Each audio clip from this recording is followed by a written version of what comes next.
Intensity है, intensity कैसे depend कर रही है फ्रीक्वेंसी के ऊपर कि लाइक जो स्पेक्ट्रल लाइंस हमें मिलती है उसमें कई स्पेक्ट्रल लाइंस में ब्राइट मिलती हैं, कई हमें मीडियम मिलती है, कई हमें लो मिलती है, ठीक है। तो वो किस तरीके से मिल रही है वो सारी किसके ऊपर डिपेंड करती है, इंटेंसिटी पे। तो इंटेंसिटी कैसे डिपेंड कर रही है इसके ऊपर, इस चीज का देखते हैं। ये आपका कॉपी हो गया होगा आई थिंक अभी तक।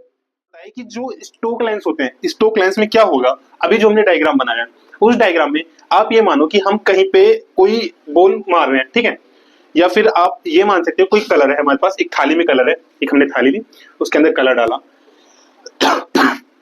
अब उस कलर के अंदर हम क्या कर रहे हैं, कोई हमने बॉल लिया या कुछ भी ली, अगर हम उस थाली के अंदर उसको मारेंगे, ठीक है, तो क्या होगा कि जो कलर है वो उड़ेगा, और वो उड़ता हुआ कलर क्या दिखेगा, हमें इजीली दिखेगा, मतलब ज्यादा ब्राइट दिखेगा। सेकंड केस लेते हैं, वही हम क्या लेते हैं, वही थाली है, सेम थाली, उसमें कलर क्या लेते हैं, हम कम लेते हैं आपकी बात, ठीक है। अगर हम कलर कम लेते हैं और फिर अगर हम उसके ऊपर बॉल मारेंगे तो जो कलर उड़ेगा, जो हमें कलर दिखेगा, वो क्या होगा, उसकी इंटेंसिटी क्या होगी, कम होगी, ठीक है, एज कम्पेयर टू भरी हुई जो थाली है। मतलब अब इसका रिलेशन यहां से क्या है कि आप ये मान लो एन क्या है, एक तरीके से अमाउंट मान सकते हैं या नंबर ऑफ मॉलिक्यूल्स, ठीक है। तो अगर ये ज्यादा है वहां पे, जैसे कि रंग का देखा हमने, अगर वो ज्यादा है कलर्स वहां पे और उसमें अगर बॉल मार रहे हैं तो वो क्या हो रहा है, हमें इजीली डिटेक्ट हो रहा है वो उड़ता हुआ कलर,